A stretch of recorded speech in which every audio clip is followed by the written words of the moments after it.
What's up, guys? My name is Kenny. I go by GM Fired.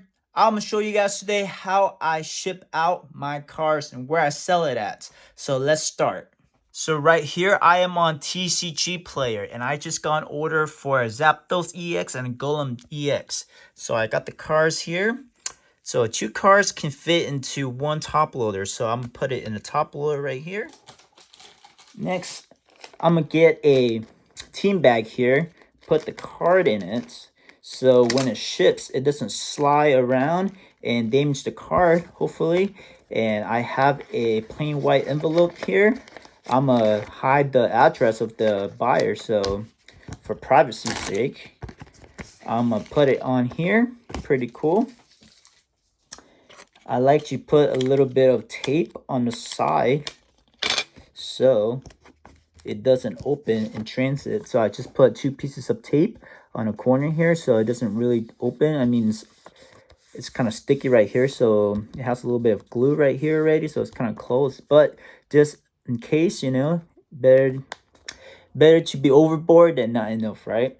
Then for this, it's ordered over $10. I like to put two stamps on when it's over $10, because sometimes when you put one stamp on, especially now since a lot of people are shipping out cards, it's a little bit heavy or it's a little bit thick, right? So when it goes through the machine's not gonna let it pass through. So sometimes when I put one sticker on, one stamp on, it's gonna return the card to me, and the customers will say I didn't ship the card, and that would be a problem. So I put two stamps on stuff that's like under $10. That's just what I like to do, because usually stuff that are over $20, then buy multiple cards, like in this case. And you know what, an extra stamp when the price is high is fine.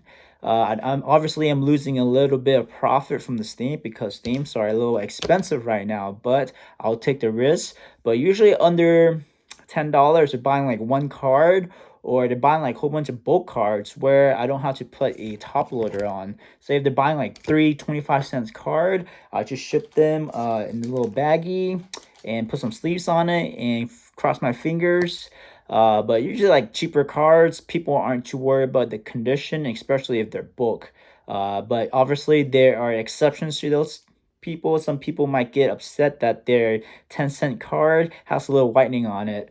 So finger crossed, and I got this shipped out right here. I have these little trays here where I can sort cards, just letting you guys see it. So here's my inventory. I apologize, my room is pretty messy.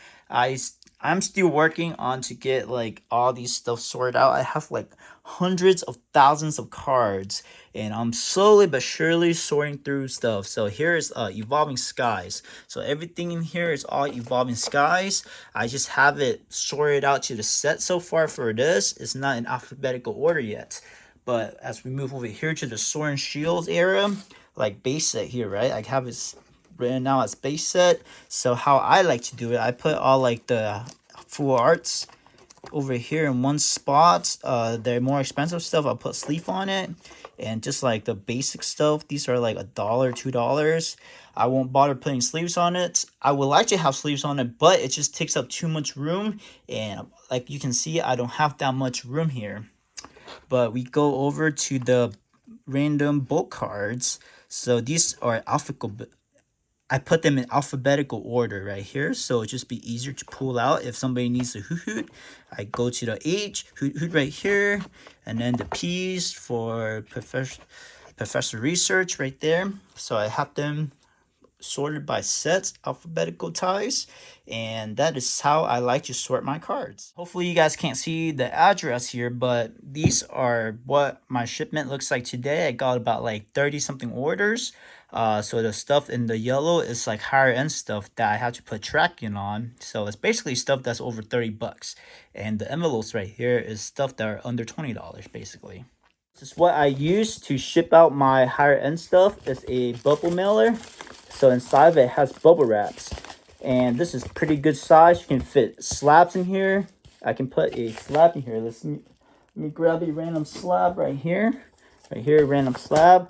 I'll put it this side right here, so the slab is like this, and I can fold it so it'll be very neatly, and it'll be double bubble wrapped. So finger crossed, if you have like cardboard or something in there, you can put it to cover it up and give it another layer of protection. But I don't have that many cardboard pieces, and it takes a while to cut them off from like the UPS packages, so I don't really have time for that.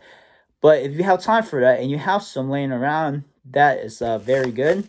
But I think bubble wraps is pretty safe. So I've shipped like thousands of items, maybe one or two get cracked because the shipper like probably dropped something super heavy on top of it. So out of like 1,000 order, maybe one of it got cracked. But finger crossed still, you never know what's gonna happen, of course. I have this Rolo printing machine here to print out shipping label. This is what I use to print out shipping label.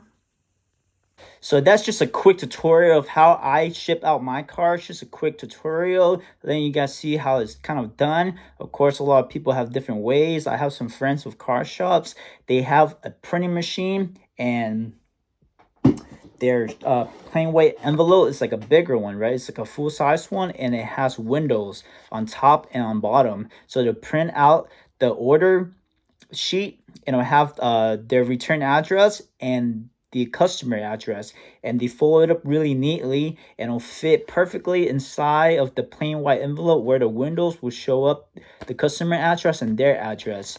And with the piece of paper, it's like a plain white piece of paper, and they'll fold the card up neatly in there, so it kind of puts up as like a protection in there, so they have another layer of protection. So when I ship out raw cards, I put top loaders on it, and I'll give out like some free cards. Like I have like some base cards sitting around, like some bulk, some energies. I'll put like 10 or 20 of those slab between, so it'll look like this. So here are the random cards. So this is the card, right?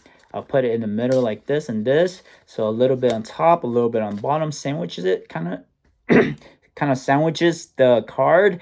For one, it is a layer protection, right? For two, when you ship out cards, especially through shipping, it has to be a certain amount of weight. If it's too light, they won't accept it. If it's too heavy, they'll charge you more. So it has to be a perfect amount, and this cards adds a little weight to it. So the UPS that I use won't give me too much of a hard time on it. And third, you know what? You're giving people free cards. They can't be mad about that, right? So that's just my little advice of what I do. Thank you so much for watching my video. My name is Kenny. I go by GM Fired. If you haven't yet, please like, comment, and subscribe. It really helped my channel grow. I really appreciate it. And I'll see you in the next video. Fire